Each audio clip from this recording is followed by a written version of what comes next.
Hi, Hanan. Welcome to our studio. Thank you. Very happy to be here. I invited you because you did write a book in Dutch, it is, I think, on inclusive communication. First of all, congratulations on that book. Thank you. My first question, when I did see the book passing by, is why is there a need on such a topic? Is there an actual problem currently? Yeah, there is definitely a problem, and it has been a problem for quite some decades now. Our societies have become increasingly diverse on many different levels, whether it comes to ethnicity or gender or economic or social status. There is a huge amount of diversity, and at the same time, when we see the people that are communicating, whether it is companies, organizations, profit, non-profit, government agencies, creative agencies, they are not reaching this super diverse audience that well because, well, first of all, they are not diverse themselves. We still have a very white corporate environment. So there is definitely a huge gap between the people that are sending out communication and those that are receiving it.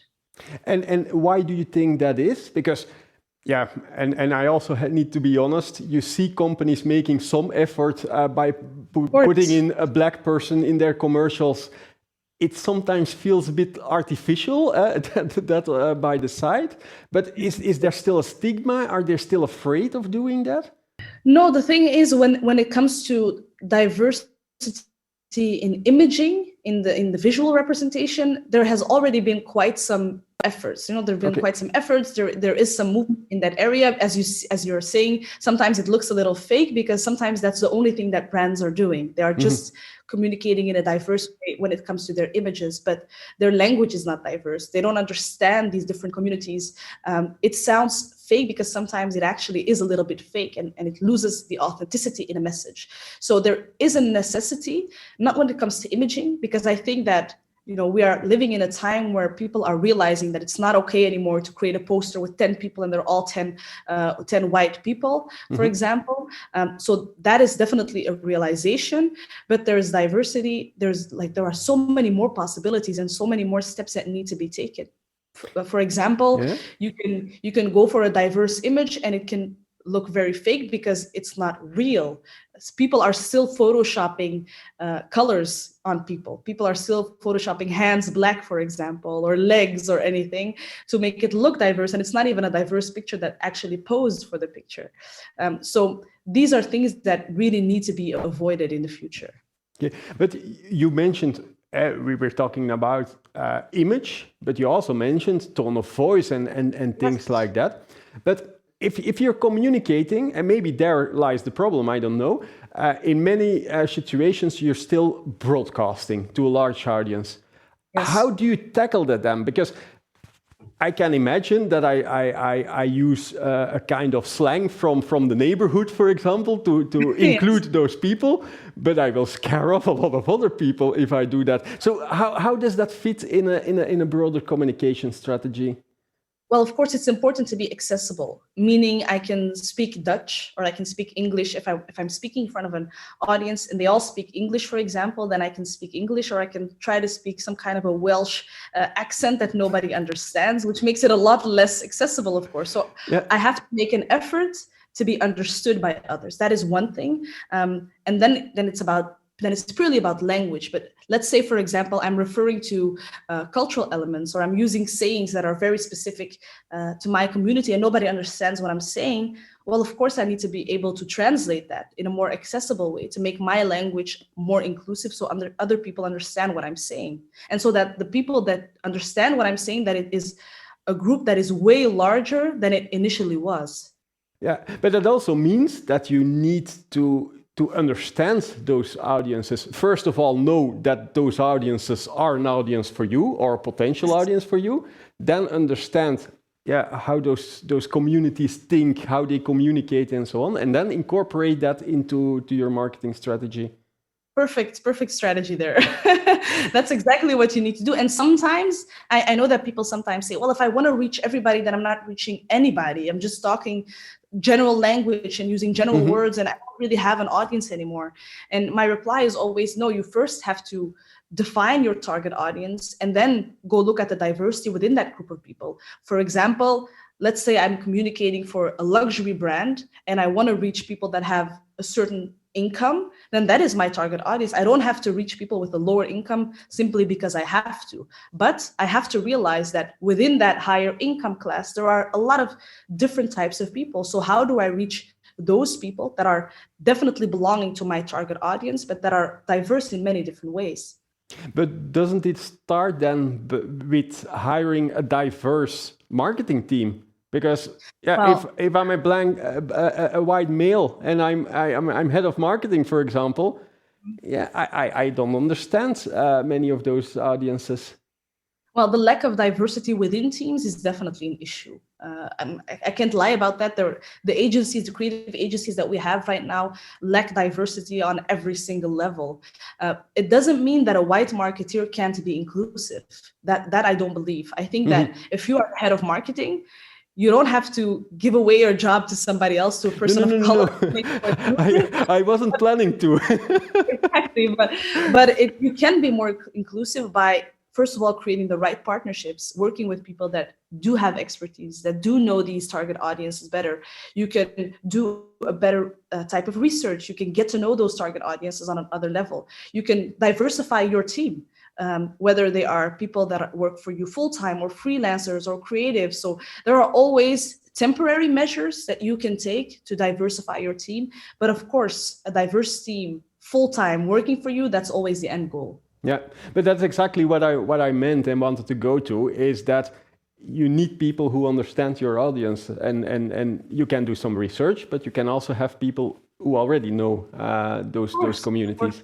If we switch from general communication to event communication and to events, I do know your book is not about events, but our audiences are event organizers. That's why I make the switch. How do you think an event planner could be more inclusive? Well, first of all, I think my book can definitely be for event planners as well, because communication, everybody has to communicate from different types of roles, and it's the same for an event planner. And if the question is how can they be more inclusive, well, first of all, you need to look at the content of your event. What are you offering, and does it suit a diverse audience? Let's say I am creating an event for a very small group of people, and the group in itself is not very diverse. Well, then there you have it. Then you're already reaching the people that you need to reach. But let's say I'm organizing a broad marketing event or a broad event on health, and many health professionals can come to the event. Well, of course, there's a huge diversity within that group. How can you reach them? Well, first of all, look at the content of your event. Who are your speakers? What are your topics? Is everything discussed from a white, higher class or middle class perspective? Are there different types of speakers? Are there diverse topics? That's the first thing. Like, the content of the event is very important, obviously. But then when it comes to the communication, all the principles that we've previously discussed are also applicable to event communication. Like, you need to be able to communicate in an inclusive manner. You have to make your language very accessible. You have to make sure that your images are very diverse. You need to use, and this is one of the most important things, you need to use diverse channels. The problem with events, sometimes I see an event pass by on LinkedIn, and it was about an event in the past, like a month ago, and I'm like, how did I miss this event? It would have been perfect for me, but it doesn't reach me because I'm on different channels or I follow different people, and I saw it way too late. So it's important to know who to connect with, where to share your message, how to advertise, what are your targets on social media, for example, to make sure that you can reach that diverse audience. Because you can have a very inclusive message, but if it doesn't get to the people, then it's not really effective. So that's very important, definitely for events, to keep in mind. Yeah, you mentioned channels. I can also imagine that means looking at media and so on. People are using. I remember we are in the midst of the Corona crisis that certain audiences were very difficult to reach via the national media because certain people don't look at the national media. Exactly, and it can be because of different reasons, but it is the case. Not all media reach a diverse audience, so sometimes you need to ask about those numbers. You need to know if they have the numbers. Do these media know how diverse their audiences are?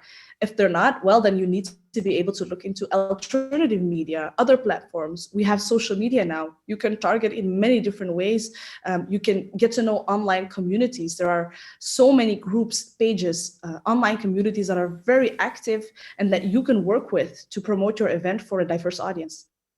I sometimes hear from marketeers that they also find it a thin line because they don't want to offend people, and they don't want to target on ethnics or other backgrounds.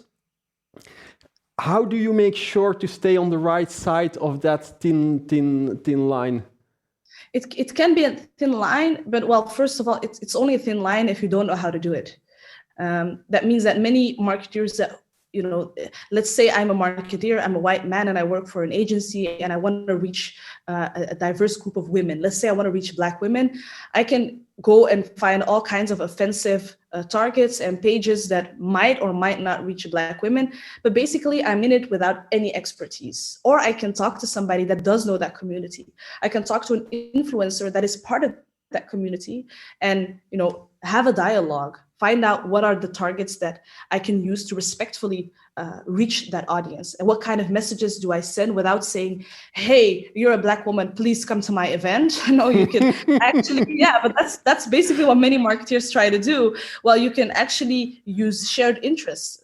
Let's go back to the health event, for example. I can imagine that there are a lot of people of color working in health industries. How do you reach them?